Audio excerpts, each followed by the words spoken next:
complace en presentar al licenciado Luis Ramón Rodríguez. Hoy es día del cumpleaños de Juan Bosch.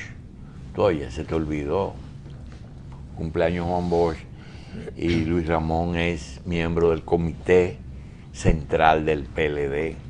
Él tenía una deuda con nosotros y vino a pagárnosla hoy. Tenía una serie de temas que se quedaron pendientes cuando él dejó el cargo. Y yo le pedí que el día del cumpleaños de Bosch viniera a hablarnos un poquito de esos temas. Son temas cruciales que, por cierto, quiero aprovechar la presencia de Luis Ramón para felicitar a su sucesor porque lo está haciendo. Captó inmediatamente el panorama muy bien. El señor Ángel Esteves. Así que le damos la bienvenida. Después de felicitar a Ángel, porque uno lo que le preocupa es lo que decía, intérprete de las ideas del benefactor. Esa es una frase que usaba cuando Trujillo. Fiel intérprete de las ideas del benefactor. Oh, claro. Luis Ramón, gracias por estar aquí. Un placer, doctor. Hay una serie de temas que están en el tapete y que realmente tiene alguien que darnos la visión de los dos lados.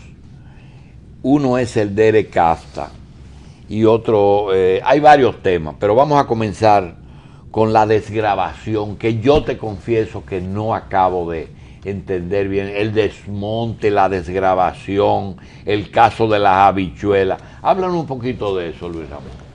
Bueno, doctor, precisamente hoy el partido tiene esta tarde un acto en la Casa Nacional del Partido para la conmemoración del natalicio del profesor Bosch. Gracias a usted por la invitación. Creo que es mi primera participación después que dejé el ministerio. Sí.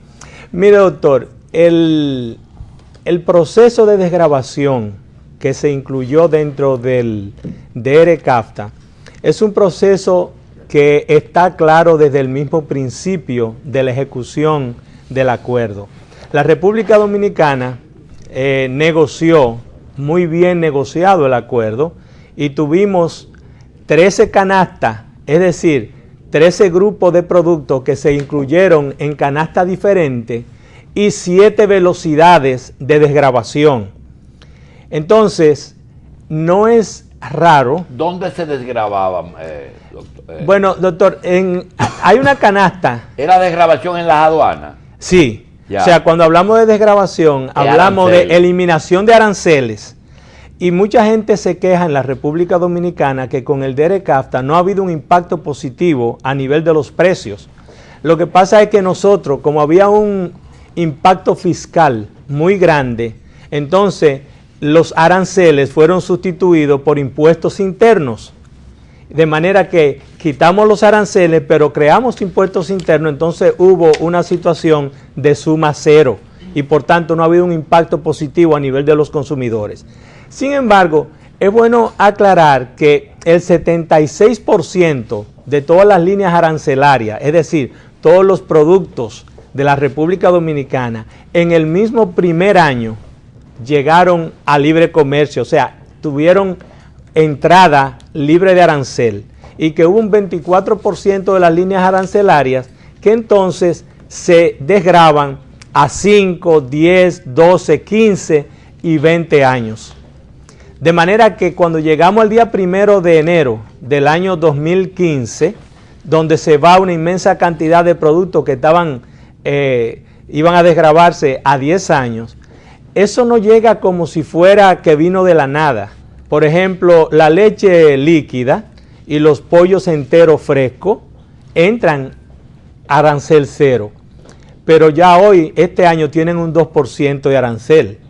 De manera tal que ha sido un proceso de desgravación. Y esos dos productos nos provocan interrumpirlo. Sí. Luis Ramón, en el caso de leche y pollos, ¿qué otros productos de impacto? Porque tú dices, bueno, va a entrar las gomas recauchadas. Bueno, eso es un problema, pero quizá eso no sea tan importante como el alimento. ¿Qué otros productos entran pronto a ser desgravado 100%?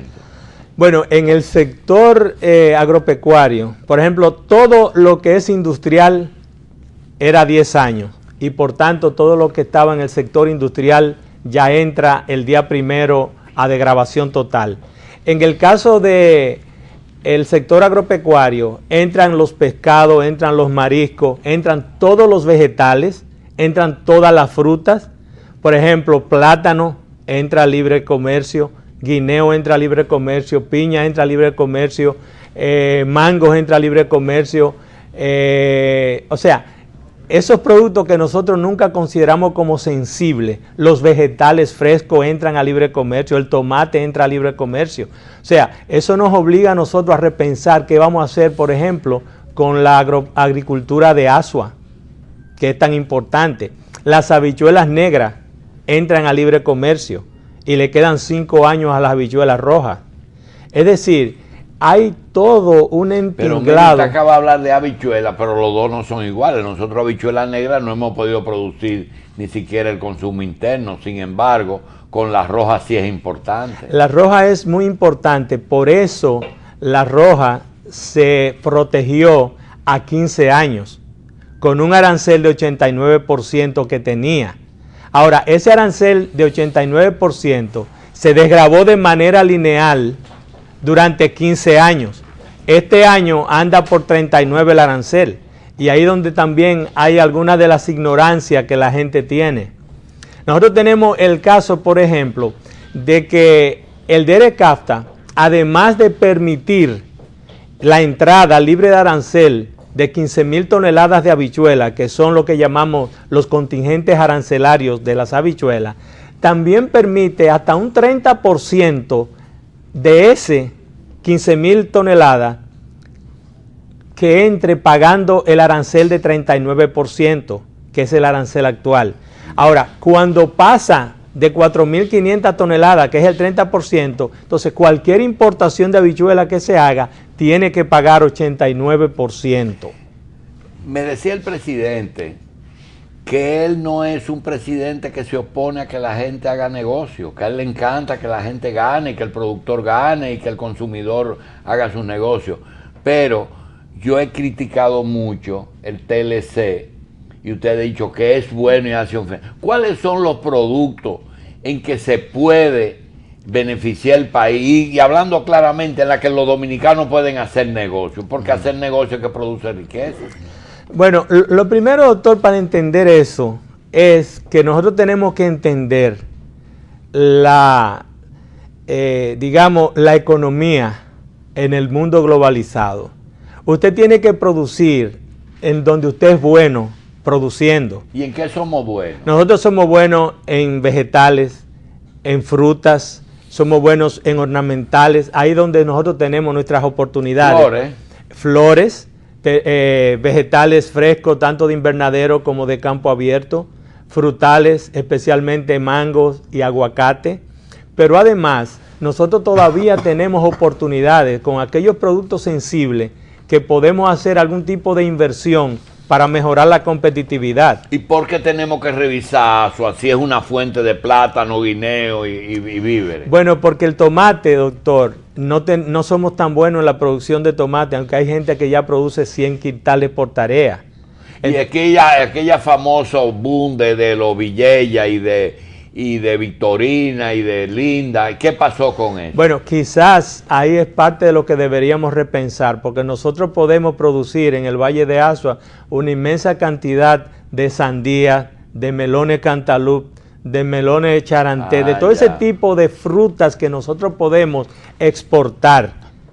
¿Por qué? Porque hay países que producen pasta de tomate mucho más barata que nosotros. Entonces ahí usted nos recomienda meterse en tomate Barceló. No, a menos que no tengamos una producción, que elevemos la producción a los niveles que tiene el sector privado grande, porque todavía los productores pequeños andan a 50 quintales por tarea. Hasta ahora usted no ha contestado a nosotros. Ahora, ¿qué usted quiere que el país sepa? Tanto el productor, el mismo gobierno o el consumidor acerca del impacto del DERECAFTA. Mire, lo primero es que por muchos años en lo que el tiempo fue corriendo, estuvimos pensando en que eso no iba a suceder, pero en la realidad está sucediendo. Y tanto el sector público como el sector privado estuvieron pensando que el día 1, por ejemplo, de enero del 2015 no llegaría, ni que el 1 de enero del 2025 tampoco llegaría. Entonces no fuimos adecuando el sistema de producción nacional a la globalización. Nosotros necesitamos que hayan fondos de financiamiento de largo plazo para el sector agroindustrial y el sector agropecuario. Y por eso es tan importante que ese instrumento de financiamiento de largo plazo, tanto para el sector industrial como para el sector agropecuario, que es el Bandex, nosotros podamos echarlo hacia adelante. ¿Usted cree en el Bandex? Yo creo en el Bandex, doctor. Es una de las mejores. ¿Usted no cree en el Bandex como una división del Banco de Reserva? Mire, doctor, si se puede utilizar fondos, porque pudiera ser que el Bandex no fuese necesario si apareciesen los fondos de largo plazo para el sector. Por ejemplo, dentro del esquema de financiamiento del presidente, el Bandex juega un papel importantísimo. El presidente, con un banco agrícola recapitalizado y fortalecido como está ahora, ya no tiene problema para el financiamiento del sector agropecuario de primer piso. Luego tiene el FEDA, a través del cual él tiene el apoyo a los pequeños. Pero le falta todavía el otro nivel, que es el banco de segundo piso. Ese es el Bandex. Ese sería el Bandex. Ahora, ¿qué pasa? Hay tres aspectos que quizás tenemos que tomar en cuenta. Lo primero es que se manda por ley, se le da un mandato de ley para que el 10% de los fondos de pensiones vayan al Bandex. Y eso ha creado un poquito de preocupación, o bastante preocupación, en el sector privado. Y entonces esto tendría la oportunidad la Cámara de Diputados de volver a hacer algún tipo de reunión con el sector privado para ver cómo se fondea la nueva institución que se crearía, que sería el Bandex.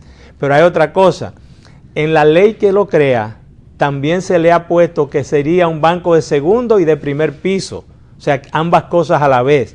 Y ahí volvemos a tener un problema de parte del sector privado, que ve que un Bandex, teniendo injerencia en la banca de primer piso, saldría a competir con la banca formal privada de la República Dominicana. Y la otra parte que quizás hay que repensar que tiene la ley es que solamente envía el mandato de que los fondos va a ser para promoción de las exportaciones y fomento de las exportaciones, cuando se necesita también dinero para reconvertir, digamos que la industria local.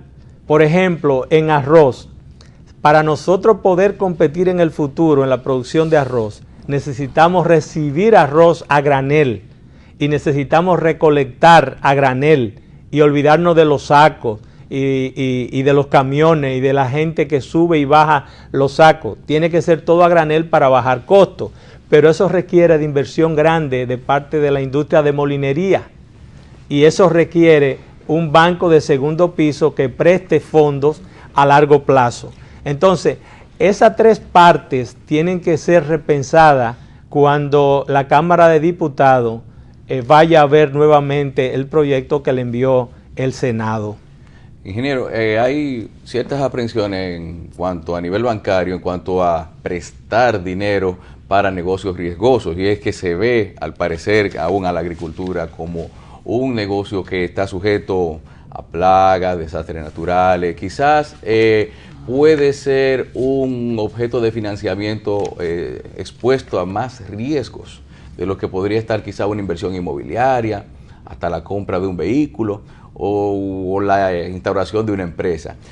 Actualmente, y no sé cómo andará funcionando el asunto del seguro agropecuario, ¿cómo es posible? ¿Usted no cree que es muy arriesgado poner en manos de un sector productivo como la agropecuaria un dinero que está originalmente destinado a cubrir las necesidades perentorias de una persona cuando llegue a una edad avanzada? Ingeniero, el sábado se presentó algo parecido a lo que está diciendo Carlos. Ajá. ¿Eso es lo que es monovalencia del sector agropecuario?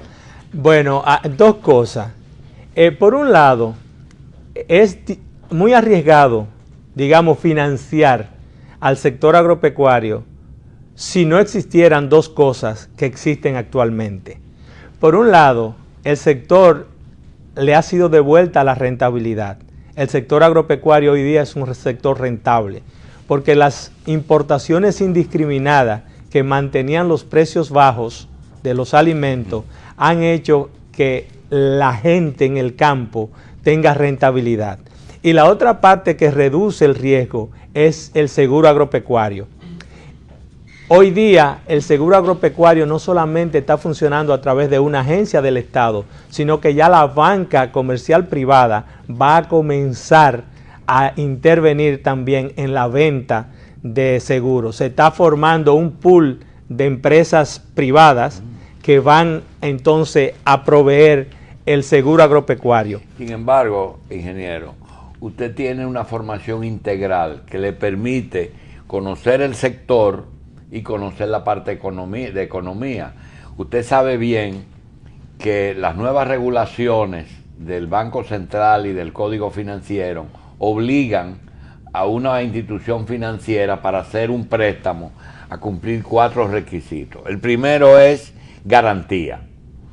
El sector agropecuario puede que no tenga titulación o no haya hecho los del INDE, pero tiene garantía. Segundo, está también la pignoración. Segundo, historial de pago. Usted conoce que el Banco Agrícola tiene clientes de 50 años que cumplen cada año sus obligaciones. El tercero, lo que usted ha dicho, es repago y la rentabilidad. Realmente, una institución puede basar un crédito en un repago y en rentabilidad del sector, en algún área del sector agropecuario, donde la palabra ganadero pasó a ser perdedero. Bueno, doctor, hay dos cosas para aclarar la pregunta. Lo primero es que, yendo a la monovalencia, que ahorita la dejamos más o menos en el aire, fíjese lo que pasa. Las normas prudenciales se aplican a préstamos que son por encima de 15 millones de pesos. De manera que todo eso que usted muy bien ha dicho es para encima de 15 millones de pesos.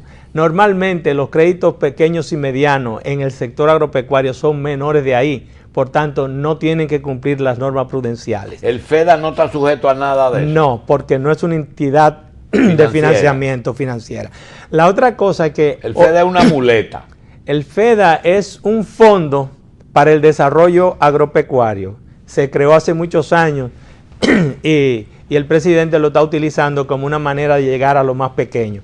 Pero hay una cosa, doctor, ahora mismo la Superintendencia de Banco está revisando el reglamento de aplicación de la ley del Código Financiero y Monetario para incluso modificar un poco lo de la monovalencia, porque no es posible que hoy día un terreno agrícola que en su momento, cuando el Código Financiero y Monetario se hizo, el sector estaba en una situación bastante deprimida, pero hoy día es un sector que ha cambiado completamente, y eso significa entonces que las condiciones que obligaban a que si yo iba a hacer un préstamo a un banco para un proyecto agropecuario, mis activos solo me representaban el 30% del valor real de los mismos, entonces no tiene mucho sentido que no pueda llegarse a un 60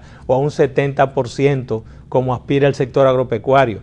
Lo que yo creo es que el doctor siempre se queja del sector agropecuario, del liderazgo del sector agropecuario, y yo creo que es verdad, porque ahora mismo hay una cantidad de cosas que se están, digamos, cocinando, y que si no sale nadie a luchar por ellas, van a pasar, sus necesidades van a pasar desapercibidas. ¿Y hasta dónde los gobiernos pueden confiar en esos pocos lideratos que hay? Por ejemplo, yo creo que si tú quieres resolver un problema de café, hay que sentarse con Rafaelito. Y si tú quieres resolver aguacate y habichuelas, tienes que sentarse con con Castillo. Y si quiere resolver un problema de pollo, tiene que consultar a Carlomagno González y a los polleros de Moca.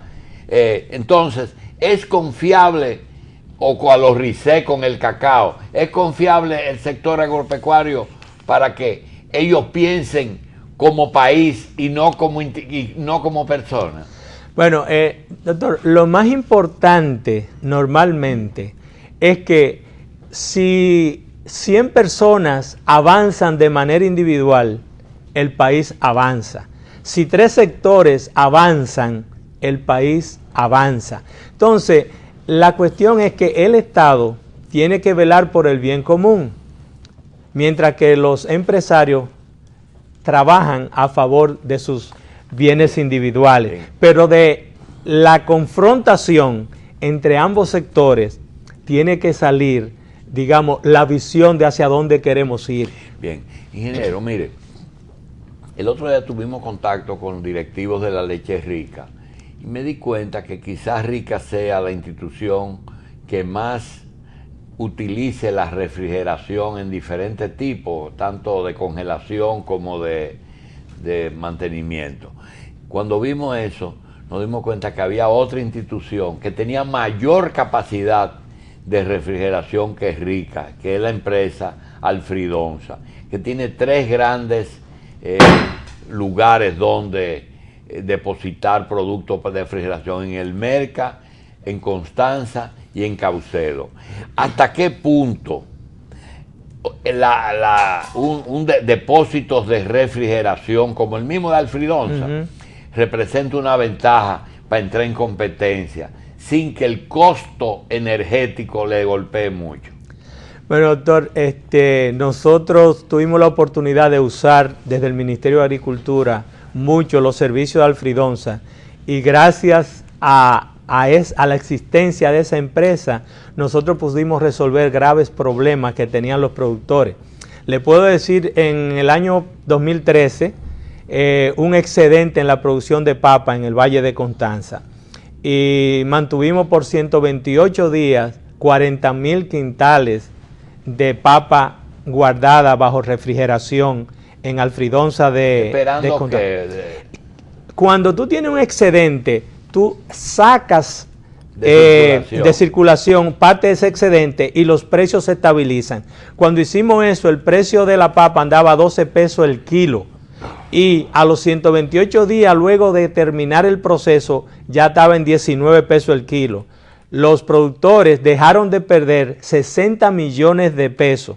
Ahí hay 217 productores. ¿Se ganaron o dejaron de perder? Se ganaron. ¿Por qué? Porque si hubieran vendido a 12 pesos el kilo y no a 19, iba a haber uno... Y el único lugar que había para depositar eso era el único que tiene capacidad. Y en estos días, cuando teníamos problemas con los pollos, que los pollos de engorde se produjeron casi 3 millones por encima de la capacidad de consumo del país, hubo que poner en Alfridonza del Merca 1,5 millones de unidades de pollo. Y si, por ejemplo, nos vamos a la parte negativa, es decir, que la autoridad competente no regule, y una institución como Alfridonza o alguien que le arriende a Alfridonza dice, no, yo voy para Constanza y voy a comprar todo, cebolla, ajo y papa, la voy a almacenar y voy a especular con eso, ¿también lo pueden hacer? Bueno, eso se puede hacer y normalmente ocurre. Hubo una vez a final del año pasado que había cerca de 35,000 quintales de papa en Alfridonza, que eran de sector privado. Ajá. Y estaban guardados esperando que subieran los precios en diciembre. O sea, no soltaban la papa hasta tanto no llegaran los precios a unos precios que no había manera. Y entonces ahí nosotros fue que dijimos, bueno, pues vamos a llevar a la subasta una parte y vamos a poner papa en subasta para que entre papa.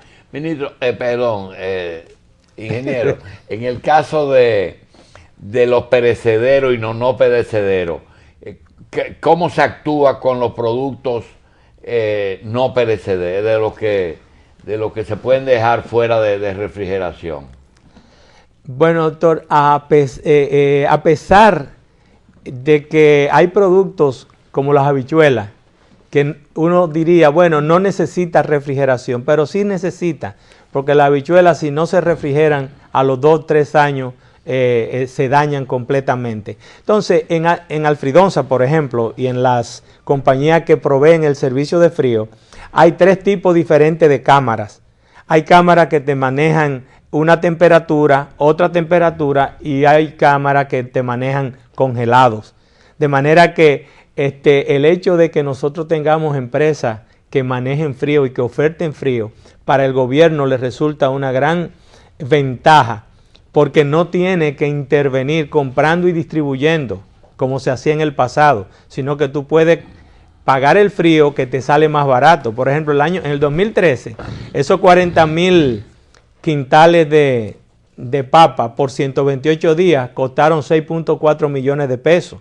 Pero con esos 6.4 millones de pesos de inversión se le pudo permitir ganancia de casi 70 millones de pesos a los productores. ¿Y eso pasa con el ajo y la cebolla? Eso se hace con el ajo y se hace con la cebolla también. Ingeniero, yo no quiero que usted se vaya sin que nos cuente. El jueves pasado República Dominicana entregó el SICA y vimos a Ángel, el nuevo ministro, amigo suyo, que lo sustituyó, que estaba entregando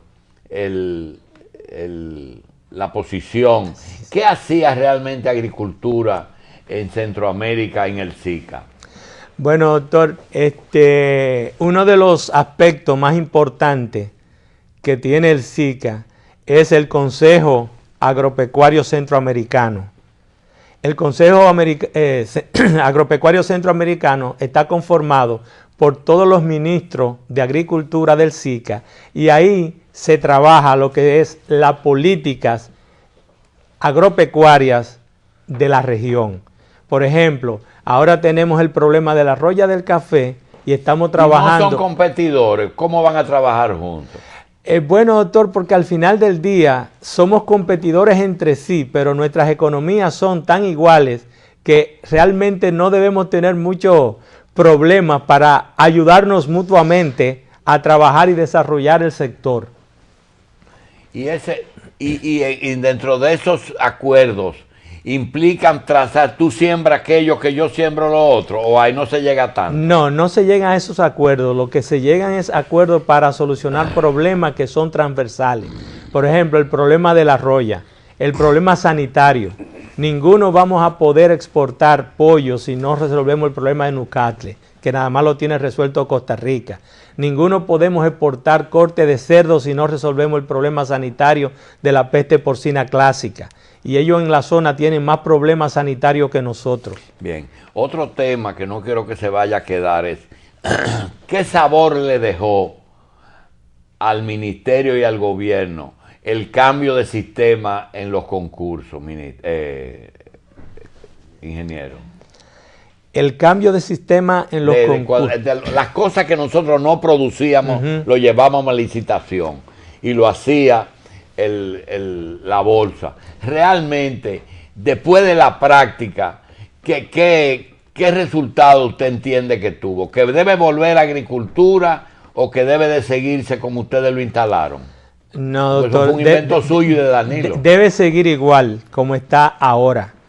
Si usted se da cuenta, nosotros cuando se hicieron las subastas, llegaron a hacerse 2 grandes y más o menos 2 o 3 pequeñas, no más de ahí. Sin embargo, usted se podrá haber dado cuenta que desde noviembre del año pasado no se hace una subasta.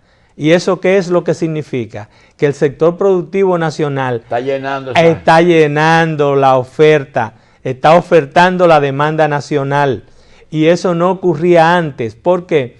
Porque las importaciones mantenían deprimidos los precios. Hoy día usted ve que la leche tiene 22.50. Usted no escucha a los ganaderos llorar por el precio de la leche o por las importaciones aviesas. Simplemente ellos están tratando de producir más porque el precio está bueno. Y cuando a ti te dicen, pues nosotros no lo conocemos todo, no, eso no va a concurso porque eso está en el DERE-CAFTA. ¿Qué significa eso? Él tiene una cuota de DERE-CAFTA. ¿Qué es eso? Sí, ¿Por qué? Porque nosotros tenemos dos bloques de negociaciones, el de la OMC y el del DERECAFTA. El del DERECAFTA es como la Biblia que usted mostraba esta mañana. Eso es palabra de Dios. Ese no se puede modificar, a menos que no modifiquemos el acuerdo completo con todos los actores. Mientras que el de la OMC sí nosotros podemos decir, esto es lo que vamos a enviar a la parte que tiene que ver con la subasta. Entonces, los contingentes del DERECAFTA no se llevan a subasta. Los de la OMC sí, cuando hay necesidad. Ingeniero, teoría, práctica y camisa de fuerza. Un ministerio, ¿qué libertad tiene para hacer las cosas? Porque a veces tiene limitaciones presupuestarias. No puedo hacer eso porque no tengo los fondos. O tengo los fondos pero no tengo la asignación. Esa es una limitación. La otra es, tengo el DERECAFTA y la OMC que me limitan. Por otra parte, tengo los productores tradicionales de los viejitos de la feria ganadera que viven jodiendo la paciencia con cosas que ya están obsoletas. ¿Cuáles son las limitaciones de un ministro ahora que usted tiene la mano suelta? Yo pienso que las limitaciones más importantes es que a veces el entorno, tanto del sector público, tus colegas, como el sector privado, la gente a la cual tú sirves, no puedan entender el proceso que se está viviendo a nivel global. Para mí fue bastante complicado el no poder echar hacia adelante el proceso de reforma de la institucionalidad pública del sector agropecuario, porque definitivamente nosotros tenemos una inmensa cantidad de instituciones públicas de los años 60 que no tienen sentido ahora. La otra cosa es que cuando tú llegas con una visión de hacia donde tú quieres llevar el sector agropecuario en los próximos 10 años, encuentra gente que lo torpedean desde dentro, y por el otro lado encuentra que tú tienes, como en el sector agropecuario, una institución como Agricultura que tiene 65% de los técnicos que tienen más de 60 años. Entonces tú no puedes enseñar trucos nuevos a perros viejos. Ellos están anclados en el pasado y es muy difícil avanzar con un equipo así. Yo realmente tuve una gran oportunidad que le agradezco al presidente que me llevara. ¿Dentro de qué grupo se considera? ¿Dentro del grupo de lo que ya está pasado o de lo de ahora? Doctor, a veces uno puede ser viejo con 18 años de edad. Es cuestión de la visión. Mire, y al revés también. Sí, nosotros lo que tenemos es que tener una visión y trabajar hacia ella para poder hacer el sector competitivo. Pero por el otro lado, nosotros no podemos retardar mucho los cambios que hay que hacer en el sector, porque va a ser demasiado tarde o el problema se nos va a hacer demasiado grave. Entonces, por eso es importante que nosotros podamos hacer las cosas importantes y no que el día a día... Usted no le dio mucha importancia a lo internacional y dejó un poquito lo pequeño, lo mini aquí. Ese es doctor, ese es precisamente la trampa por la que en el país no se hace nada desde ninguno de los ministerios. La gente comienza en el día a día y las actividades del día a día te arropan y te trancan. Entonces no puede tener una visión de futuro ni trabajar hacia eso. Entonces, porque el mundo anda por otra parte. Exactamente. Entonces tú terminas haciendo lo mismo que hace todo el mundo. Todos los días. Todos los días, regalando semillitas, resolviéndole el problema a los productores de pollo, a los productores de huevo y ese tipo de cosas, pero no trabaja en lo que es importante. Ingeniero, se nos está acabando el tiempo, pero no podemos dejarlo sin preguntarle si realmente hay un impacto de las visitas del presidente Danilo Medina a esas comunidades. Ayer estuvo en Constanza, estuvo hablando con los productores de flores, de vegetales. Así, esta y otras visitas, ¿se ha reflejado en una mejoría del sector agropecuario? Bueno, las visitas se han reflejado en una mejoría sustancial de la pobreza de la gente. yo pienso que nosotros tenemos la oportunidad de trabajar las tres áreas. La mitigación de pobreza es parte de la política agropecuaria del presidente, y a través de las visitas sorpresa, él está haciendo un gran impacto en los pobres rurales del país. Pero además de eso, nosotros necesitamos entonces también potencializar la capacidad productiva del sector agroindustrial y del sector productivo que es más grande, de los más grandes, no de los pequeños solamente. Claro. O sea, nosotros tenemos que ir llevando a todo el mundo a la par. Pero las visitas sorpresa han dado sus resultados, son una parte importante de la política del gobierno. Además, desde el punto de vista político, al presidente se le ve como un hombre de carne y hueso y que tiene una genuina preocupación por los pobres del campo. Para terminar, ingeniero, ¿hasta dónde la elaboración de los productos del campo, es decir, la industrialización, es la solución? Doctor, la industrialización es la solución no solamente para la comercialización. Si usted se da cuenta, nosotros tenemos un mercado relativamente pequeño y cada vez que nuestra oferta de cualquier producto pasa por encima del consumo local, ahí los precios se deprimen. Entonces, por eso es importante el que el Bandex no solamente se vislumbre como una institución para financiar las exportaciones, sino también para financiar el sector agroindustrial como una manera de añadir valor a la producción nacional. Bien, ingeniero Luis Ramón Rodríguez, exministro de Agricultura y miembro del Comité Central del PLD, le agradecemos muchísimo su participación aquí y damos la deuda por saldada. Nos tenía pendiente de todos esos temas, Carlos. Gracias, ministro. Gracias, doctor.